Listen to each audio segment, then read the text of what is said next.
오늘 말씀의 주제는 웃음 논쟁이라는 주제로, 부제는 나를 웃게 하시는 하나님이라는 주제로 창세기 18장 10절부터 15절의 말씀을 같이 보도록 하겠습니다. 나를 이기는 힘, 평상심이라는 책이 있습니다. 나를 이기는 힘, 평상심. 이 책은 장스안이라는 사람이 지은 책입니다.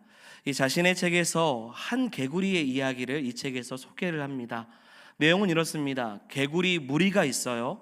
그 무리가 모여서 높이 오르기 시합을 하는 겁니다. 도착 지점은 아주 높은 돌탑 꼭대기까지 이르는 그러한 시합의 내용이에요.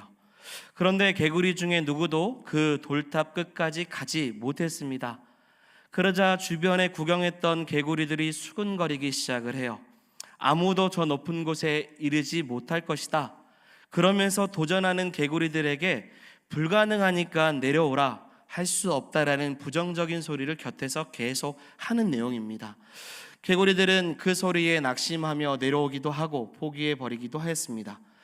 그러다 한 마리 이상한 개구리가 나타난 겁니다. 지치거나 힘든 모습을 전혀 보여주지 않아요. 그리고 탑 꼭대기까지 묵묵히 올라갔습니다. 결국 1등을 차지하고 내려온 겁니다. 다른 개구리들은 어떻게 해서 끝까지 오를 수 있는지를 그 개구리에게 물으려고 다가갔습니다. 그래서 물었어요. 그런데 그 개구리는 아무런 대답을 하지 않았습니다. 왜냐하면 귀머거리이기 때문이었습니다. 그래서 주변에 부정적인 소리가 들리지 않았고 계속 가면 끝내 이룰 것이라는 그 믿음으로 올라갔던 것뿐입니다. 이 장스안의 개구리 이야기가 이 책에 기록이 되어 있는데요. 예를 드는 거겠죠. 우리는 이것이 우리의 신앙을 좀 비추어서 좀 해석해 볼 필요가 있다고 생각이 듭니다. 누군가가 우리에게 상황이 악화되어서 당신은 꿈을 이룰 수 없고 더 이상 소망이 없다고 말할 때 차라리 귀를 막고 귀머거리가 되는 것이 낫다라는 거예요. 하나님의 뜻과 약속을 붙들고 계속 세상의 소리가 아니라 하나님의 약속을 붙들고 나아가야 된다라는 거죠. 어려운 현실 앞에서도 절대 실망하지 말아야 됩니다. 주변 사람들의 말과 환경에 너무 신경 쓸 필요도 없어요. 이렇게 해석해보고 좀 묵상해 본다라고 저는 생각해 봤습니다. 오늘 본문에 등장하는 아브라함과 사라의 모습이 이러한 모습 속에 있습니다. 여러분, 사람들은 절대로 90이 넘은 사라가 자식을 낳을 수 없고 젖먹일 수 없다라는 이야기를 당연히 옆에서 할 수밖에 없을 것입니다. 저들이 언약을 받았다고 하지만 자기 부족의 족장인 아브라함과 사라의 나이가 이렇게 될 동안 아이가 없었기 때문에 더 이상은 안 된다고 말할 수밖에 없을 것입니다. 사람들은 위로한다며 이런저런 이야기를 하겠지만 그것은 오히려 더 큰 낙심거리가 될 뿐이겠죠. 누가 봐도 상식적으로 불가능해 보이기 때문입니다. 어떤 위로도 아브라함과 사라에게는 큰 위로가 되지 않습니다. 우리는 그리스도인이라는 이름을 가지고 살면서 이성과 경험으로 판단되지 않는 것에 대해 하나님을 신뢰하지 못하고 포기해 버릴 때가 있습니다. 이게 무슨 말이냐면 우리가 이성적으로 생각해보고 경험해본 거, 그 외의 것들은 쉽게 할 수 없다라고 판단하는 거죠. 그래서 하나님을 신뢰하지 못해요. 여러분, 그러나 하나님은 모든 환경 속에서도 인간의 경험과 상식을 뛰어넘는 기적의 하나님이십니다. 요즘 기적 말하면 비신앙적인 일로 생각하는 사람들이 많은데 여러분, 아니에요. 하나님은 기적의 하나님이신 줄 믿습니다. 우리가 생각하는 모든 것을 뛰어넘으셔서 하나님의 일하심이 나타나면 그곳에서 기적은 반드시 일어나는 거예요. 모두가 안 된다고 말하지만 하나님이 된다고 하면 그것은 되는 겁니다. 그러니 우리는 부정적이거나 불신앙적인 말에 뭐가 돼야 돼요? 귀머거리가 될 필요가 있는 거죠. 굳이 들을 필요 없는 거죠. 오늘 본문을 소개합니다. 이제 말씀 속으로 한번 들어가 볼까요? 오늘 본문은 그래서 아브라함과 사라가 이 부정적인 상황과 본인들의 그 연약한 믿음에도 불구하고 하나님께서 약속을 이루어 주시는 모습을 보여주고 있는 내용입니다. 아브라함과 사라의 이야기를 시작하려면 어디서부터 시작해야 되냐면 당연히 창세기 12장부터 거슬러 올라가 생각해 봐야 됩니다. 창세기 12장에 보면 하나님께서 아브라함과 사라를 믿음의 조상으로 만드시겠다라고 말씀하시면서 갈대아 우르로부터 불러내 주십니다. 그리고 본토 친척 아비의 집을 떠나서 하나님께서 지시하는 그 땅으로 가라고 말씀을 하십니다. 그래서 그들은 믿음의 여정을 떠나기 시작하죠. 그리고 나서 창세기 15장에 하나님께서 또 한 가지 약속을 주셔요. 너의 몸에서 난 자가 너의 상속자가 될 것이다 라는 약속을 주시는 겁니다. 그뿐만 아니라 아브라함의 후손들에게 복을 주시는데 하늘의 별과 같이 많을 것이다 라고도 약속을 해 주십니다. 자, 그런데 그리고 나서 15장 다음 16장, 17장, 18장 본문에 이르기까지 약속을 받은 지 무려 24년이 지났음에도 아무런 소식이 없는 겁니다. 오히려 몸은 늙었습니다. 인간적인 판단으로서는 모든 것이 끝장난 것처럼 보여져요. 아브라함은 하나님께 포기해야 될 것 같다면서 뭐라고 말하냐면 자기의 종 엘리에셀에게 모든 권한을 넘겨주고 상속하겠다라고도 해요. 그러자 하나님께서는 다시 한 번 더 약속을 해주십니다. 너의 몸에서 난 자가 상속자가 될 것이다. 믿음의 조상 계보를 만들어 가겠다라고 약속을 하셔요. 하지만 여러분, 현실은요, 99세 할아버지예요. 그리고 90세 할머니입니다. 아브라함이 75세 때의 아들을 약속받았는데 상황은 점점 더 절망적이죠.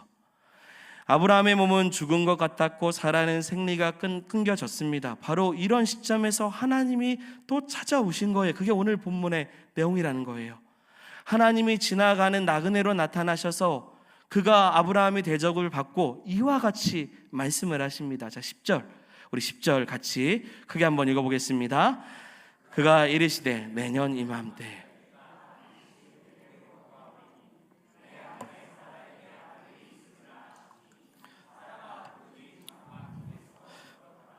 아멘. 내용이 무엇입니까? 내년 이맘때에 내 아내 사라에게 아들이 있을 것이다 라는 거예요. 이전에 약속이 있었는데 오랜 시간을 기다렸음에도 없었어요. 그 나이는 꽉 찼습니다. 그런데 내년 이맘때요. 내년 1년 후라는 거죠. 그리고 이 이야기를 두 번이나 더 하셔요. 한 번, 두 번 하시죠. 사라가 이걸 듣고 웃어버려요. 자, 여러분, 고대 팔레스타인 근동에는 남자들이 있는 텐트에 여성이 허락 없이 들어가지 못합니다. 그런데도 사라가 이야기를 듣고 웃을 수 있었던 것은 부인이기 때문이죠. 본 부인의 텐트가 남편 텐트 바로 옆에 붙어 있기 때문입니다. 두꺼운 담벼락이 아니고 천이잖아요. 천 하나로 텐트가 서로 막혀 있는데 사라는 임신한다라는 소리에 그만 피식 웃고 만 것이죠. 자, 그리고 나서 14절에 하나님이 이렇게 말씀을 하십니다. 능력의 말씀이죠. 같이 읽어보겠습니다. 여호와께 기한이 이를 때 내가 내게로 돌아오리니 사라에게 아들이 있으리라. 아멘. 여호와께 능하지 못할 일이 있겠냐라고 말을 합니다. 말씀을 하시죠. 아주 강력한 하나님의 말씀이 지금 선포된 거예요. 사라에게요. 그때 사라가 두려워했어요. 그래서 뭐라고 말을 하냐면 웃지 않았다고 말해요. 하지만 하나님께서는 다시금 뭐라고 말씀하시냐면 웃지 않았어요. 아니다, 네가 웃었다라고 이야기를 하십니다. 웃은 논쟁입니다. 나는 웃지 않았어요. 하나님은 너 웃었다. 이렇게 지금 이야기하고 있습니다. 그런데 창세기 21장 2절 3절에 보면 사라가요 정말로 1년 뒤에 임신하고 아들을 낳습니다. 그 이름이 무엇이죠? 이삭이에요. 이삭의 이름의 뜻이 무엇이냐면 그가 웃었다입니다. 사라를 웃게 하셨던, 이거 설마라고 생각했던 그 웃음 속에서 하나님께서 진실로 사라를 웃게 만드신 거예요. 자, 여러분, 우리는 때로는 불가능을 볼 때마다 비웃습니다. 자조 섞인 웃음, 경멸의 웃음을 지을 때가 있어요. 하지만 하나님의 능력은 불가능한 상황이라고 할지라도 진짜 우리를 웃게 만듭니다. 하나님께서 우리를 웃게 하시는 분이시기 때문입니다. 그렇다면 그 하나님께서 불가능한 우리의 인생 가운데 어떻게 가능케 하시고 웃게 하셨는지 우리는 이 사실을 기억하며 사랑하는 여러분, 우리가 그냥 세상 속에서 말하는 그 웃음이 아니라 하나님의 전능하심을 볼 수 있는 하나님의 우리에게 주시는 그 웃음이 우리에게 있기를 소망하며 말씀을 묵상하기를 소망합니다. 그래서 첫 번째입니다. 같이 한번 읽어보겠습니다. 같이 읽겠습니다. 하나님은 약속하신 것을 반드시 지키시는 분이십니다. 아멘. 우리 창세기 21장 1절과 2절의 말씀을 같이 읽어보겠습니다. 여호와께서 말씀하신 대로 사라를 돌보셨고 여호와께서 말씀하신 대로 사라에게 행하셨으므로 사라가 임신하고 하나님이 말씀하신 시기가 되어 노년의 아브람. 아멘. 자, 여러분 1절과 2절의 말씀을 보시면 하나님의 말씀대로가 몇 번 나와요? 3번 나옵니다. 하나님의 말씀대로 사라를 돌보셨고요, 하나님의 말씀대로 사라에게 행하셨고요, 그리고 하나님의 말씀대로 아들을 낳았습니다. 자, 여러분, 하나님의 말씀은요, 하나하나가 전적으로 내 삶에 임하여 현실이 된다라는 거예요. 하나하나가 전적으로 내 삶 가운데 찾아와서 하나님의 말씀이 우리를 돌보시고 하나님의 말씀이 우리의 삶을 행하시고 하나님의 말씀이 우리 인생 가운데 큰 일을 행하셨다라는 거예요. 성경의 이야기가 삶의 자리 현장에 그대로 이루어졌다라는 겁니다. 우리를 향하신 하나님의 뜻과 응답이 늦어질 때 하나님이 우리를 잊으신 것은 아닌가, 그렇게 우리는 종종 생각할 때가 많습니다. 그러나 여러분, 하나님께서 주신다고 말씀하실 때 이미 축복은 시작되었습니다.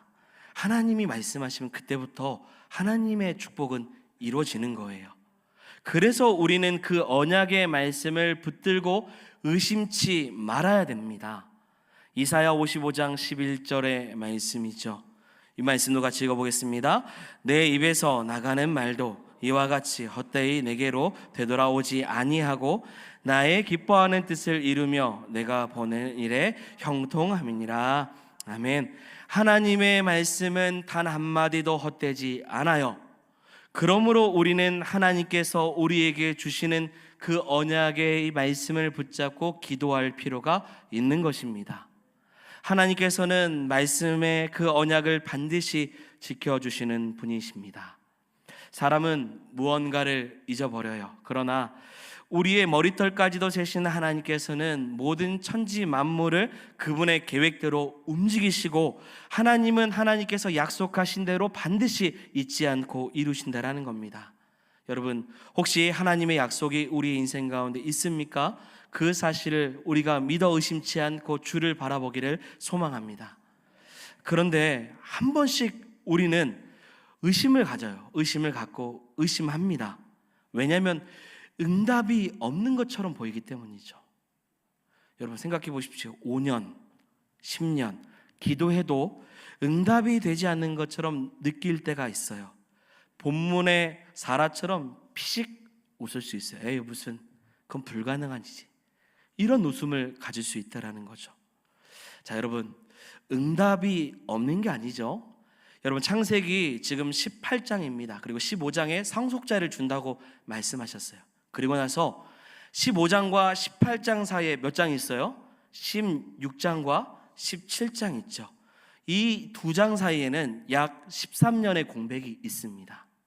이 시간을 보통 뭐라고도 표현하냐면 하나님의 침묵이라고 해요. 하나님의 약속을 믿고 수십 년을 기다려야 되는 하나님의 침묵의 시간이죠. 응답이 없는 것처럼 여겨지나 하나님은 때를 기다리고 계시는 겁니다. 점점 늙어가요. 초조해지죠. 75세가 너무 늦은 것도 맞는데 그보다 더 많은 시간이 지나가고 있으니 아브라함과 사라는 마음이 조급해지기 시작합니다. 그래서 어떻게 합니까? 인간적인 편법을 사용하죠. 편법을 썼다라는 그 자체가 뭐예요? 하나님에 대한 불신이죠. 믿음이 없는 겁니다. 누구죠? 여종 하갈을 통해서 누구를 낳습니까? 이스마엘을 낳아요. 뭐 이런 말 있잖아요. 서두르면 이스마엘이고요, 기다리면 이삭이잖아요. 14년 동안 별 볼 일이 없는 거예요. 그래서 비록 종을 통해서 얻은 자식이지만 아이가 커 나가는 이스마엘을 보면서 뭐 나름대로는 아브라함은 기뻐했을 겁니다. 하지만 여러분, 그 13년은요 하나님의 뜻과 상관이 없는 시간이에요. 하나님이 원하시는 축복이 아닙니다. 내가 원하는 이스마엘이에요. 내가 원하는 아들입니다. 하나님이 주시는 약속의 선물이 아니었어요. 여러분, 이스마엘을 무시하는 게 아니에요. 이 말씀의 의도는 그것이 아닙니다. 그래서 이스마엘이 태어나 자라가다가 이삭이 낳았을 때 그 침묵의 시간을 통해 하나님께서 아브라함을 연단하는 과정이 있었던 거예요. 자, 우리는요 끝까지 믿음의 방법으로 기다려야 될 줄 믿습니다. 결코 중간에 인간적인 방법을 쓰거나 낙담하고 포기해서는 안 돼요. 갈라디아서 6장 9절의 말씀인데요, 두 가지 의미가 있지만 저는 하반절 내용들 때문에 이 말씀 봅니다. 같이 읽겠습니다. 우리가 선을 행하되 낙심하지 말지니 포기하지 아니하며 때가 이름에 거두리라. 아멘. 때가 되면 거두어요. 실제로 여러분, 구약에서 약속하신 것이 그 어느 것 하나도 신약에서 이루어지지 않는 거 하나도 없어요. 하나님은 말씀하신 대로 다 이루셨습니다. 신약도 마찬가지입니다. 예수님의 약속도 이미 성취되었거나 지금 성취되어 가고 있어요. 주님이 약속하셨잖아요. 주님 재림하시는 그날에 이 모든 것이 완성이 됩니다. 결국 우리에게 필요한 건 뭐예요? 기다림이에요. 기다림은요 길이 열리는 것입니다. 지금 아브라함과 사라는 기다려야 되는 거예요. 여러분, 그냥 참고 견디는 거 아닙니다. 기다리는 거예요. 기다린다는 것은요 상대방의 약속을 신뢰하는 거잖아요. 그래서 수십 년이 걸려도 기다릴 수 있는 거예요. 그 기다림은요 우리의 인간적인 것을 하나님 앞에 내려놓는 시간을 갖게 만듭니다. 또한 그 기다림은 감사로 반응하게 해요. 기다리고 기다리다 보면 결국 하나님의 약속을 보기에 뭐가 터져 나와요? 감사가 나올 수밖에 없는 거죠. 시간이 지나면서 우리는 자꾸요 어떤 생각을 갖냐면 하나님을 내 뜻에 맞추려고 할 때가 있어요. 이 시기와 방법 그리고 응답의 내용을요 내가 원하는 뜻대로 맞추려고 합니다. 이때쯤 이런 방법으로 이렇게 응답하시면 좋겠다라고 하는 그 뜻을 가져요. 여러분, 그러다 보면요 크게 실망합니다. 크게 포기해요. 저 낚시 그렇게 좋아하지 않습니다. 하지만 베드로 낚시회가 간다면 또 갑니다.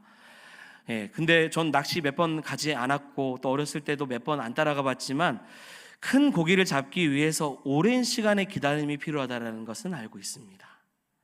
작은 고기는 입질을 자주 하지만 큰 고기는 입질을 자주 하지 않기 때문이죠.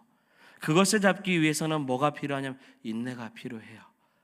참고 기다릴 때 월척을 낚을 수 있는 거죠. 이런 거예요. 문제가 크면 클수록 기적도 큰 겁니다. 문제가 클수록 그 기적도 크게 다가와져요. 문제가 작으면 기적도 작으니까 사람들이 깨닫지 못합니다. 하나님이 행하셨다는 걸 몰라요. 우연히 일어났다고 생각을 합니다. 고통의 크기가 크면요 기쁨의 크기도 결정돼요. 역경의 시간이 크고 길면 그만큼 축복도 큽니다. 상처가 크면요 하나님이 우리에게 주시는 위로도 큰 줄 믿습니다. 하나님께서 하시는 일은 우리의 생각을 뛰어넘기 때문에 우리는 기적이라고 하지만 하나님의 입장에서는 별거 아니에요. 우리는 그 생각을 하지 못하고 하나님의 존재와 그분의 능력을 내 머릿속에 자꾸 집어넣고 생각을 하고 판단을 합니다.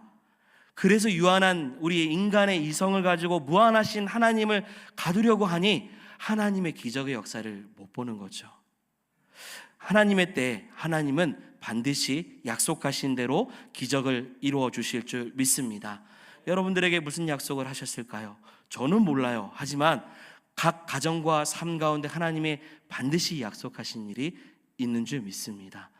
헬라어 단어에서 보면요 하나님의 이 때를 가리키는 그런 단어, 시간에 대한 단어를 세 가지로 크게 구분할 수 있어요.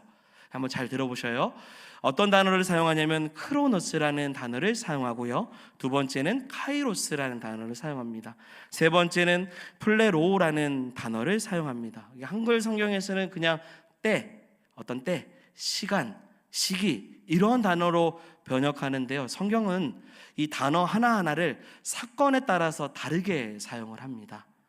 자, 이런 거예요. 크로노스는 뭐냐면 일상적인 아주 평범한 시간을 말합니다. 이런 거예요. 아브라함 얘기를 하니까 아브라함이 아버지 밑에서 우상 장사, 우상을 섬기는 그러한 장사를 하고 결혼을 했잖아요. 이러한 시간은 어떤 시간이냐면 그냥 평범한 크로노스 시간이죠. 그런데 하나님이 창세기 12장에 그를 부르셨죠.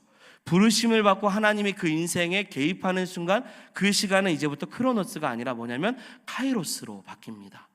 카이로스는요, 아주 특별한 시간을 의미해요. 카이로스의 시간을 살기 시작하면 그때부터 하나님과 동행하는 삶을 살아가는 겁니다. 여러분, 저와 여러분들은 구원받은 그 순간부터 우리가 일상적인 시간, 다른 사람들이 일반 은총을 받는 시간이 아니라 우리는 아주 특별한 카이로스 시간을 살아가고 있습니다. 하나님과 동행하는 삶을 살잖아요. 자, 그런데요, 하나 더, 이 카이로스의 시간을 살다가, 이때에 살다가 이런 성경의 표현이 나오죠. 때가 참회라는, 시간이 꽉 찰 때가 있거든요. 이때 하나님의 역사가 일어나요. 기적이 일어나요. 그리고 기도의 응답이 일어납니다. 때가 찬 시간을 뭐라고 말하냐면 세 번째, 플레로호라는 단어를 사용합니다. 여러분, 많은 사람들이 카이로스 시간을 살아요. 하나님과 동행하는 시간을 삽니다. 하나님이 개입하시기 때문에요. 그런데 플레로라는 시간까지는 굉장히 많은 시간이 필요하니까요, 어떻게 돼요? 중간에 인내하지 못하고 포기합니다. 그 시간을 기다리지 못해요. 이유는 뭐냐면 때가 찰 때까지 상황이 너무나도 힘들고 어렵기 때문입니다. 그리고 여러분, 이래요. 하나님이 약속하셨는데 약속의 때까지 뭔가 점진적으로 무엇인가 확장되면서 그 약속이 보여지면 좋겠는데 전혀 그렇지 않아요. 보세요. 이렇게 약속하셨는데 한순간에, 언제요? 내년쯤에. 몇십 년을 기다렸는데 내년쯤에. 인생을 따져보면 태어난 순간부터 100세까지예요. 오랜 시간 동안 전혀 보이지 않았을 때 하나님께서 한순간에 보여주시는 거예요. 언제요? 때가 찰 때입니다. 여러분, 그 때가 차는 시간을 우리는 알지 못해요. 하지만 그때는 반드시 이루어집니다. 그렇기 때문에 사랑하는 여러분, 카이로스, 하나님과 동행하는, 개입하는 이 시간 속에서만 살지 말고요, 하나님의 약속의 때를 이루시는 플레로, 그 시간까지 나아갈 수 있는 성도가 되기를 소망합니다. 창세기에서는 확인할 수 없지만 히브리서 11장 11절에 이러한 말씀에 믿음의 사라에 대한 이야기가 나와요. 같이 한번 말씀을 읽어보겠습니다.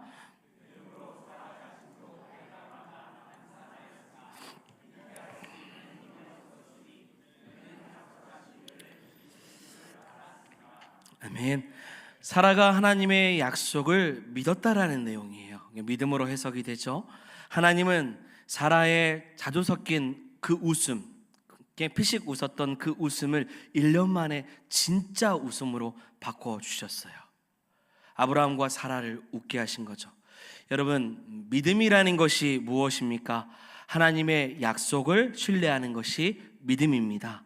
약속하신 하나님은 반드시 그 약속을 이루시고 책임져 주셔요. 그 사실을 믿을 때 그 미쁘신 하나님의 역사를 볼 수 있는 것입니다.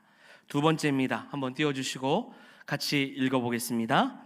하나님은 인간의 한계 상황에서 역사하셔서 하나님의 전능하심을 드러내십니다.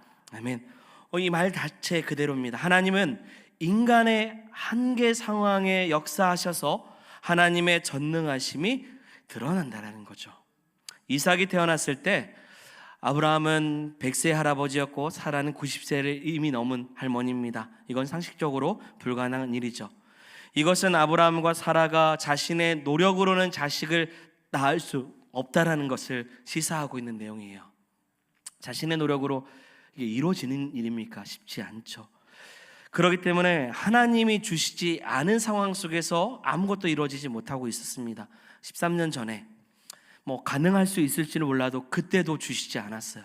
그렇다면 어찌 보면 이 모든 상황은 결국은 가능성이 없다라는 거죠.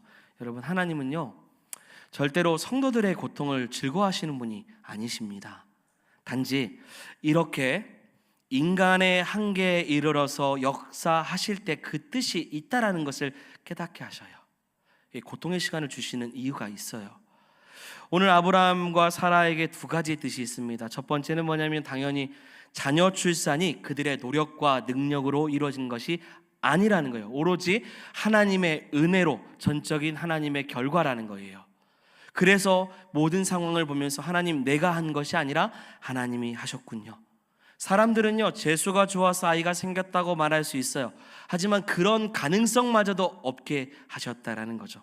이것을 통해서 하나님의 능력을 보여주신 것입니다.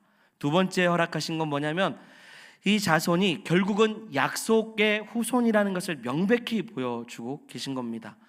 하나님이 약속을 지키셨다는 걸 보여주고 있어요. 사람은 하나님이 약속을 지켜도 모릅니다. 그러나 이 정도 되면요 모를 수가 없어요. 25년의 시간 약속하셨던 거 작년에 한 번 더 오셔서 내년쯤에 이루어질 거다 라고 하신 거라면 이건 전적인 하나님의 약속이라는 것을 분명히 깨닫게 됩니다. 여러분, 칼빈 주석에 보면요 이런 해석이 있어요. 이 본문을 이렇게 해석을 하더라고요. 어떻게 해석했냐면 처음에 사라는 자연의 질서만 생각했고 자신이 갖고 있는 이해의 수준 안에서만 하나님의 사역을 판단했다. 이처럼 인간은 하나님의 능력과 활동을 이성적인 계산 속에서 판단하고 있었던 것이 사라의 모습이었다. 그러나 전능하신 하나님의 능력을 믿는 그리스도인은 인간적인 소망을 모두 잃어버렸을 때 능치 못함이 없으신 하나님을 신뢰하게 되고 성도들의 삶 가운데 전능하신 하나님의 역사가 이루어진다는 거예요. 이렇게 해석을 했는데 저는 공감해요. 자연적인 생각에서는 도저히 가능하지 않지만 그걸 내려놨을 때 하나님이 역사해 주신다는 겁니다. 여러분, 구약 성경에서 하나님의 이름이 여러 가지로 등장을 해요. 여러분 단순히 우리는 한글 성경으로 하나님, 여호와, 주님 정도로 이해하는데요. 실제로 상황과 사건에 따라서 다양한 이름으로 하나님이 불려지고 하나님의 별칭, 별명도 있습니다. 그 중에서 구약에서 가장 많이 사용되는 하나님의 이름이 바로 뭐냐면 엘로힘입니다. 전능하신 하나님, 능력의 하나님, 강하신 하나님. 그러므로 우리가 기도할 때도 이러한 믿음의 태도를 가져야 돼요. 우리 하나님은 전능하신 하나님이시다라는 거예요. 전능하신 하나님을 믿고 기도할 때 하나님께서 우리의 인생에 기적의 역사를 보여주시는 것입니다. 제가 한 가지만 더 소개하고 마칠까요? 영성 수업이라는 책을 쓴 헨리 나운의 이 책에 보면 본인이 기도 중에 깨달았던 이 세 가지의 내용을 기록했어요. 어떤 내용이냐면 첫 번째는 하나님은 나의 모든 것을 받기 원하시는 분이신다. 이게 무슨 내용이냐면 내가 가진 모든 걸 다 내려놓기를 원하시고 그렇게 하나님 앞에 나는 아무것도 할 수 없다고 말할 때 하나님이 그제서야 드러나시고 하나님이 역사하신다라는 거예요. 두 번째는요, 하나님이 내게 주시는 음성을 들어야 깨달을 수 있다라는 거죠. 너는 내 것이다. 너는 내 사랑하는 아들이고 내 사랑하는 딸이다. 이렇게 하나님의 음성을 듣는 것이 반드시 필요하다. 세 번째는 하나님이 지금 인격적으로 나와 함께 하심을 깨달아야 된다. 기도할 때 깨달아야 돼요. 그렇게 믿고 깨달을 때 전능하신 하나님이 인격적으로 우리에게 찾아와 주셔서 우리에게 채워주시고 우리 곁에서 함께 하시며 불가능한 일도 가능케 하신다라고 약속하신다라는 거예요. 많은 성도들이 제가 3년 동안 여기 사역하면서 한 번씩 저에게 종종 하는 말이 있어요. 이 교회를 저보다 이미 잘 알고 계시고 또 이러한 교회의 흐름을 잘 알고 계신 분이 저에게 자주 하시는 말들이 있어요. 저한테 하신 분도 계십니다. 이거 좋은 말이에요. 목사님, 저질러야 돼요. 목사님, 저지르면 돼요. 저한테 한 번씩 목사님 저지르고 나서 하면 되는 겁니다 라고 얘기를 한 분씩 해요. 이게 한두 분 하신 거 아니에요. 굉장히 많은 분들이 저한테 뭘 저지르라고 하는지 자꾸 저지르라고 해요. 예, 저질러야죠. 근데 약속이 있어야 저질러요. 이것도 우리가 생각할 때 이게 맞고 이쯤 되면 이게 좋겠다라고 생각을 해도요, 저지르고 싶어도 약속 없으면 못 저지르거든요. 왜냐하면 약속 없이 저지르면, 서두르면 뭐죠? 이스마엘이 돼요. 기다리면 이삭이 됩니다. 제가 쫄보가 되는 게 아니라 약속이 우선이라는 이야기입니다. 하나님의 전능하심은요, 하나님의 약속을 붙잡고 나아가는 사람들에게 보여주십니다. 여러분, 기다리십시오. 때가 되면 하나님은 각 사람에게 주시는 그 약속의 때에 하나님의 이루시는 방법으로, 하나님께서 크로노스와 같은 일반적인 인생을 살았던 우리에게 다시금 카이로스와 같이 구원의 인생을 살게 하셨고, 그리고 그때가 차는 플레로우라 같은 인생의 결과를 반드시 주실 것입니다.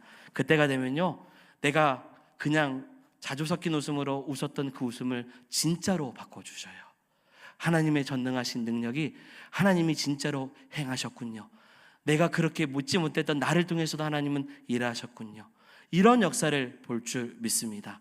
이런 역사를 기억하고 7월달 그리고 이제 8월달 저희는 이 여름 사역까지도 하나님께 모든 걸 맡깁니다. 하나님의 능력의 역사가 이루어질 수 있도록 여러분들이 함께 교회를 위해서도 기도해 주는 귀한 축복이 있기를 소망합니다. 함께 이 시간 말씀을 생각하며 찬양하길 원합니다.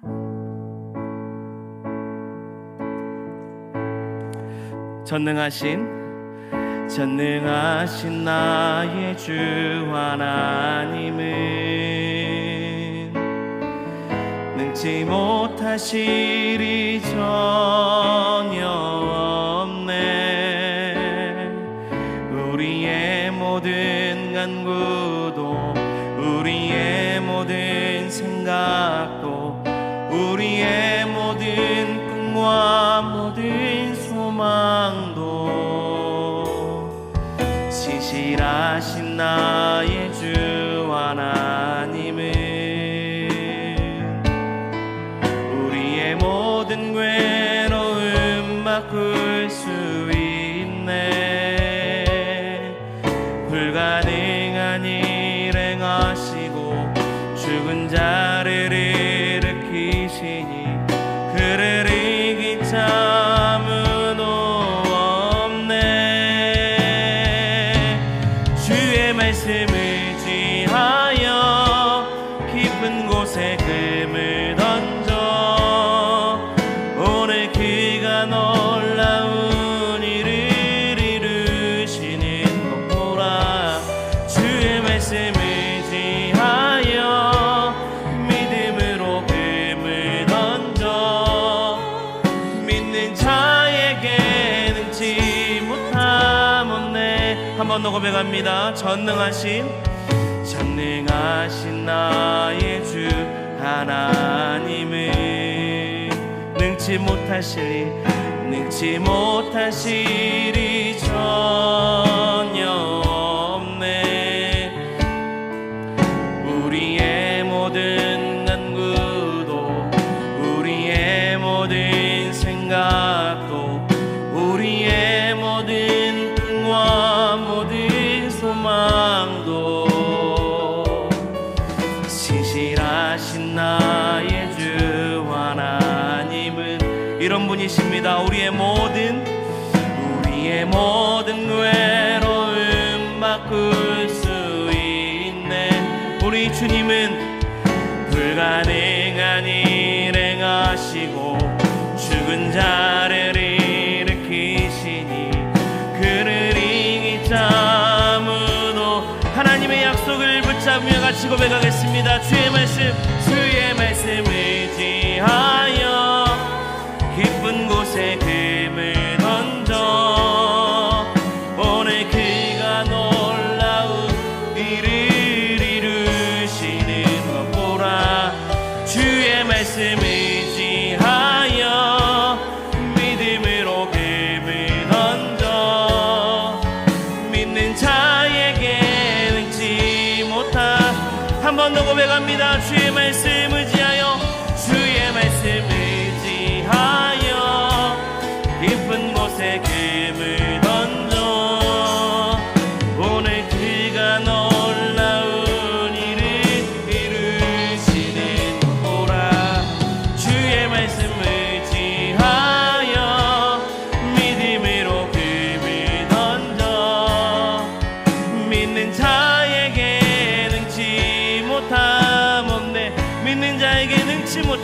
없네. 믿는 자에게 능치 못함, 믿는 나에게 능치 못함이 없네. 믿는 나